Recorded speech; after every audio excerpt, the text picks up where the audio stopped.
ആഭ്യന്തര വകുപ്പ് നടപ്പിലാക്കുന്ന ലഹരിവേട്ട തൂഫാൻ പ്രവർത്തനങ്ങളുടെ ഭാഗമായി ആഭ്യന്തര വകുപ്പ് മന്ത്രി രമേശ് ചെന്നിത്തല ഈ മാസം 17-ന് വെള്ളിയാഴ്ച പെരിന്തൽമണ്ണയിലെത്തും. തൂഫാന്റെ ഭാഗമായുള്ള ലഹരി വിരുദ്ധ പ്രവർത്തനങ്ങളുടെ പെരിന്തൽമണ്ണ നിയോജക മണ്ഡല തല ഉദ്ഘാടനം ആഭ്യന്തരമന്ത്രി നിർവഹിക്കും. ഓപ്പറേഷൻ തൂഫാൻ പ്രവർത്തനങ്ങളുടെ ഭാഗമായി ഈ മാസം 17-ന് വൈകിട്ട് 3 മണിക്ക് ഷിഫ കൺവെൻഷൻ സെന്ററിൽ നടക്കുന്ന പരിപാടിയിലാണ് ആഭ്യന്തര വകുപ്പ് മന്ത്രി രമേശ് ചെന്നിത്തല പങ്കെടുക്കുന്നത്. വിദ്യാർത്ഥികൾ, യുവജനങ്ങൾ, സാമൂഹ്യ സന്നദ്ധ സംഘടനാ പ്രവർത്തകർ ഉൾപ്പെടെയുള്ള 2000-ഓളം പേരെ പരിപാടിയിൽ പങ്കെടുപ്പിക്കാൻ നജീബ് കാന്തപുരം MLA വിളിച്ചു ചേർത്ത യോഗത്തിൽ തീരുമാനിച്ചു.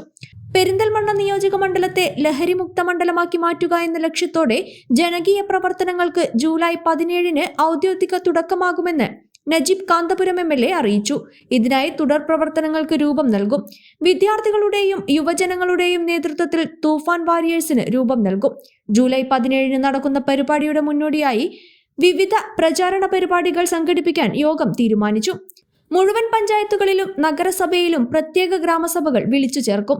ഗ്രാമപഞ്ചായത്ത് തലങ്ങളിൽ വിളംബര ജാഥകൾ സംഘടിപ്പിക്കും. ക്ലബ്ബുകളുടെ നേതൃത്വത്തിൽ തൂഫാൻ ഷൂട്ടൌട്ട് മേളകൾ സംഘടിപ്പിക്കും. ഹൈസ്കൂൾ, ഹയർ സെക്കൻഡറി സ്കൂളുകളിൽ പ്രത്യേക അസംബ്ലി വിളിച്ചു ചേർക്കും.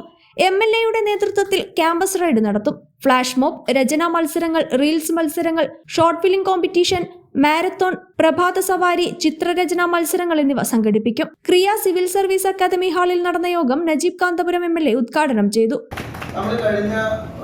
ഞാൻ ജനപ്രതിനിധി എന്ന നിലയിൽ എൻ്റെ ഒരുപാട് അനുഭവങ്ങളുണ്ട്. ആ അനുഭവങ്ങളിൽ നമുക്കൊക്കെ കിട്ടുന്ന ഇൻഫർമേഷൻസ് എപ്പോഴൊക്കെ നമ്മൾ പാസ് ചെയ്യുന്നു അപ്പോഴെല്ലാം നമ്മളുടെ ആ ഇൻഫർമേഷൻ അനുസരിച്ച് ആക്ട് ചെയ്യാനും പ്രതികളെ പിടികൂടാനും അതിൻ്റെ പിന്നാലെ യാത്ര ചെയ്യാനും നിർഭയമായി നമ്മുടെ പോലീസും എക്സൈസും ഉണ്ടായിട്ടുണ്ട് എന്നത് ഞാൻ ഈ യോഗത്തിൽ എടുത്തു പറയുന്ന ഒരു കാര്യമാണ്. കാരണം അത് ഒരു പ്രധാനപ്പെട്ട കാര്യമാണ്. അതിലൊരു കോംപ്രമൈസ് ഇല്ലാതെ തന്നെ പോയ ഒരു ടീം നമുക്കുണ്ട്. എന്നാൽ ഇന്ന് ഏറ്റവും വലിയൊരു പ്രശ്നം അവർക്ക് ആളുകളില്ല എന്നുള്ളതാണ്. ഇപ്പോൾ പോലീസിനും ആള് കുറവാണ്, എക്സൈസിന് അതിനേക്കാൾ ആള് കുറവാണ്.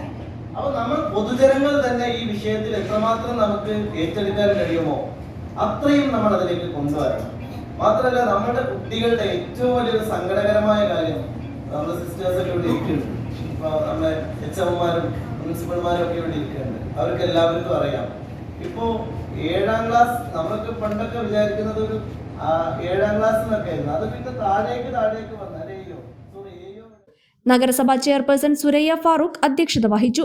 Block panchayat president advocate Najma Tabasheera, Elamkulam ഗ്രാമപഞ്ചായത്ത് പ്രസിഡന്റ് ഷഹീന മോൾ, ഗ്രാമപഞ്ചായത്ത് പ്രസിഡന്റുമാരായ Ayisha Mekkattil, Sulaikha Karimbana, Perinthalmanna SHO O Sumesh Sudhakaran, excise inspector Anoop, retired SP Abdul Kareem, tahsildar Venugopal, doctor P Unneen, MB Fazal Muhammad, AK Nasar master, Anandan Aranjikkal, PK Sujeesh, AEO Kunjimoideen തുടങ്ങിയവർ പരിപാടിയിൽ പങ്കെടുത്ത് സംസാരിച്ചു. 1 News പെരിന്തൽമണ്ണ. The pleasure of personal banking. Mannarkkad rural service സഹകരണ ബാങ്ക്.